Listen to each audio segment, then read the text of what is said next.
Hi, it's Chris Watkin, and I'm with Simon Shinerock, who is an estate agent with 15 branches and has been given the title as one of the UK's most opinionated estate agents.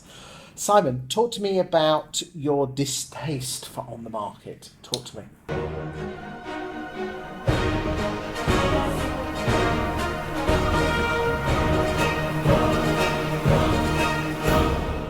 So when On the Market first came on the scene, I spoke to Ian Springett, and he explained his strategy, which was to target Zoopla first to get to number two, and then target Rightmove, which I thought was a very bad strategy. And he also talked about the one other portal rule, and I didn't think that was a good strategy either. And then there were a number of public meetings which were arranged, and I was invited to those public meetings. So was my financial director. But because I'd been quite outspoken, so I was opinionated, but there you go, about my opposition, particularly to the one other portal rule and particularly to targeting Zoopla, I thought they should target Rightmove. The result of that was basically that they refused us entry to the meeting. Okay. And that kind of, focused my mind. And given that I was asked to write features for Estate Agent Today, I wrote several features criticising On the Market. Okay. In essence, what were those criticisms?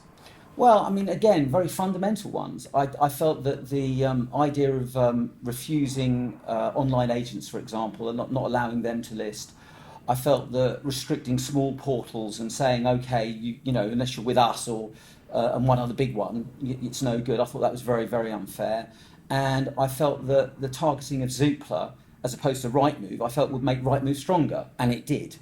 And so I constantly rehearsed those themes, really. Okay. Simple ones. Do you think it was right for them to go and demutualise and go public? I think that for survival purposes, they had no real other choice because their strategy had effectively failed. They have a number of things in their contract now, which I still feel are very unfortunate. I know Adam Walker relatively well, and he is involved in the sale of lettings businesses, and there are sales that don't go through because agents have signed contracts, which means that if a bigger company buys them, the bigger company is then bound into the contract. So effectively, if you had 100 branches and you bought one small agent that signed up on the market for 5 years, you could end up having to pay full price, for 100 branches. So you're telling me that those agents who have an on-the-market 5-year contract are almost having a hand tie. They're almost disabling themselves by not being able to sell their business. Well, that's what. Yeah, Adam has had sales that have fallen through for precisely that reason. Apparently, yeah. Wow. Big deal. So what would you do differently? What if I were on the market? I don't think there's anything wrong with a bunch of agents coming up with an idea and actually working together on it. I mean, there's numerous examples. I mean, let's roll the clock back to day one. What would you talk? Let's talk about what you would have done differently from day one, and then what you would do from today, which is summer of 2019. That's different. Okay, that's quite a hard question actually, Chris, because I'm not That's why I'm really. here. Yeah. Assuming I had that much support and I wanted to do it, I probably would have accelerated this idea of exclusivity. I probably would have started with that right from the word go. I'm talking about exclusive listings. Yes. I may have done a feature for, I would have tried to be more innovative with the features that I was offering on the website, because there has to be a killer app for a website to really succeed, particularly Yes. when there are major players. And I wouldn't have felt comfortable in throwing money down the drain. Okay, so I think probably what I would have done is I'd have tried to have some unique features. No one's, for example, offered an open market option that you can put onto an estate agent's website. Okay. So, for example, if we were with On the Market, but they actually allowed us to put on our website an open market feature that would keep people on our website, I can see that being of some value. I can also see possibly some advantage to allowing buyers to upload their particulars and make them semi-public, in a sort of mix-match process. Right. Yeah, I can see there's ways of it. I'm not listening. These are just thoughts. What do you think? I tell you where I think a lot of both big portals go wrong is the inability for people to be able to book viewings on the actual portal itself. Absolutely crucial.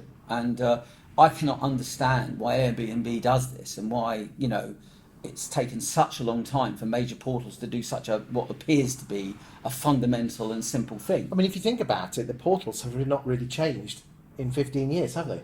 No, and I think there's some sense in saying if it's not broke, don't fix it. I think that the force behind Zoopla has been for change. I actually believe they were a kind of white knight for the industry, and that's one of the reasons I hated the idea of them being attacked. When I knew that Alex Chesterman was a really creative businessman. He had fantastic plans for his portal, and there was this massive beast, which is this behemoth, in Rightmove, who agents have been criticising so much for so long, were so fed up with it, and yet there was this white knight emerging, and what did they do? They attacked it. How crazy is that? And now, luckily, it's still there and it's still making some progress. But in a way, what's happened is that on the market copied old ideas, didn't bring them forward in any way, okay, and tried to gain market share by what I would call restrictive means. Okay.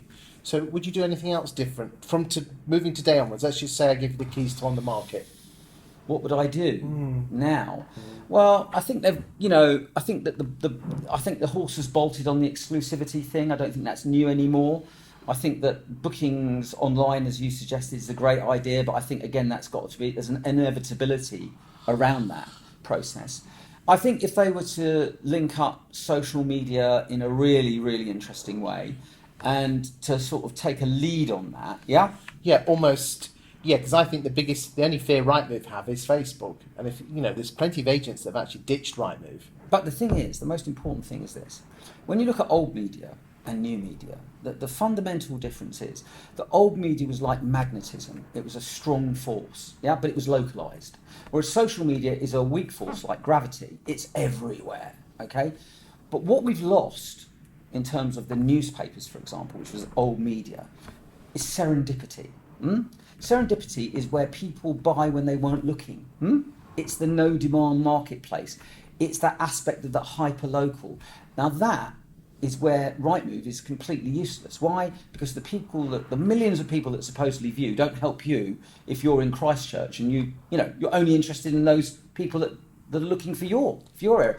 And if most of the people in Christchurch aren't looking, but they are susceptible to cues in social media, the newspaper isn't going through the door anymore. People used to walk past the high street, see a property in the shop window, and then buy it. It was like a catalyst, wasn't it? It was like a catalyst. So every property I've ever bought has been as a result of serendipity. So my view is that actually Facebook and social media can bring and is bringing back the serendipity into the marketplace, and the agents who want to succeed now have got to figure out ways in which they can increase their penetration of that. And I think a portal that leads the way in that regard is going to offer some added value. Thank you, Sam.